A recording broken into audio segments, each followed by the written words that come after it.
UGWUMBA.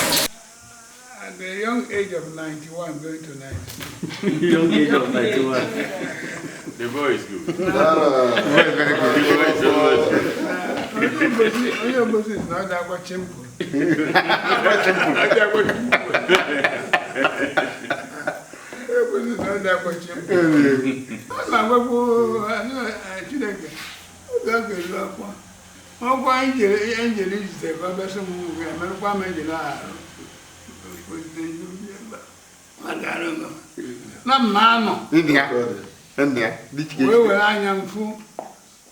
Egwu so weje mutaje bute na mba ka anyị bịaziri na-agba achụzikazie mmụọ bụ onye butere egwu a mgbe ego anọ na-ekiri egwu ekiri n'ọgbọ na ụmụ eme na mma anọ n'Igbo bido the foundation of nationalism in Nigeria apart from Herbert Macaulay. Macaulay bụ ya jeke ịnwụ na 1947 were handed over to Dr. Zikiwe. Dr. Zikiwe will lead the struggle for Igbo, for Nigerian independence. Where they recruit anyone as the Zikis movement, the radical arm of the whole struggle.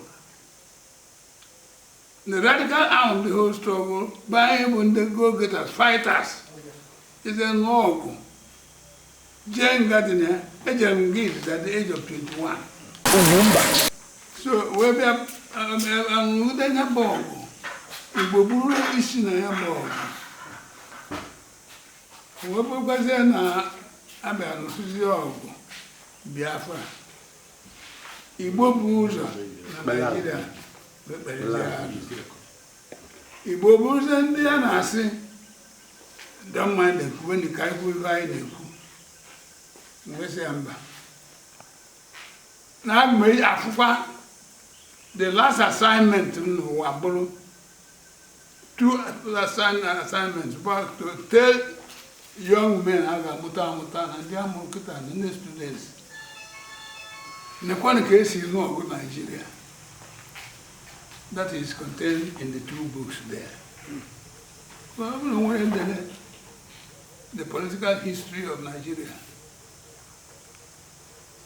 No one else will get there. Not for one take a part. So I did not take a part when we are poor. We went to independence. Fancha and Musigo, some more, Kachu, my north, my south, my east, my west. I better the ministers. Build independence in Nigeria. From October 1, 1960. With the death of my Tamasule last week and Shagari, Someone was the only minister of Nigeria in the whole country. America more for the Igbo became part of it, but in the age of Bam, but then before the Igbo, no. Kede be ministry ban of Igbo. I didn't know. 1 month ago, 2 months ago, 2 months ago, Kampolon Zuko joint meeting, PDP and APC and other political parties. I bet they will be member.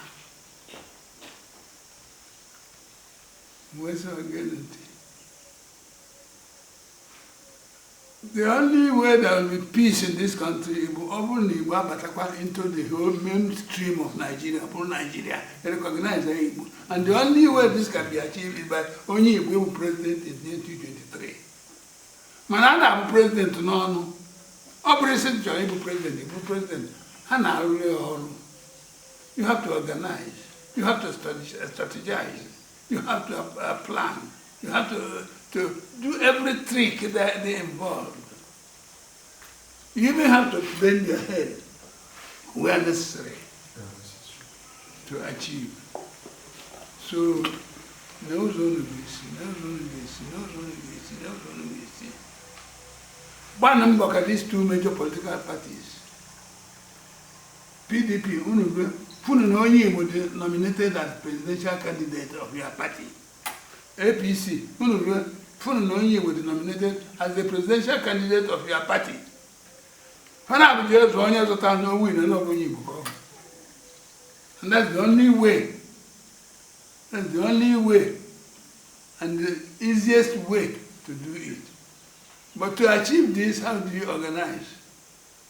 1, politics is a game of numbers. You must recognize the fact the Ugwu were heavy population. And heavy population means heavy goods. And how can they grow in population? Well, I want to attach it. Now, by Christianity and culture and religion, restrict that into one wife, one man, one wife. But number when we came why not officially, we're 20 not officially. I have a friend, thank you, Yakasai. So now he now with 54 children, 54 children. For young. When I buy another kita, even young boys and young boys and girls, because I say I got 1 or 2 children. So we must recognize the fact of that strength in politics. So now, actually, I know the different political parties with the Kitindu woman, Americano, Balara Mosa, Mbazulike. So I even though I said I know so we do MPC. I know said I made personal friendship to keep Nigeria together. And therefore, should really be back there. We must find a way to repair the bridges if they're broken between the north and the south and the Igbo, between the west and the Igbo. I look at bridges here, and we started working on it. So, as far as I'm concerned, by the grace of God, I've done one assignment. I've written this book. I've written the political history of Nigeria. My second strategy, my second assignment, the sworn in on May 29, 2023. Also, I have a wheelbarrow for wheelchair IGBO, man is where I am. That's a part of Nigeria. Nigeria is going to. UGWUMBA.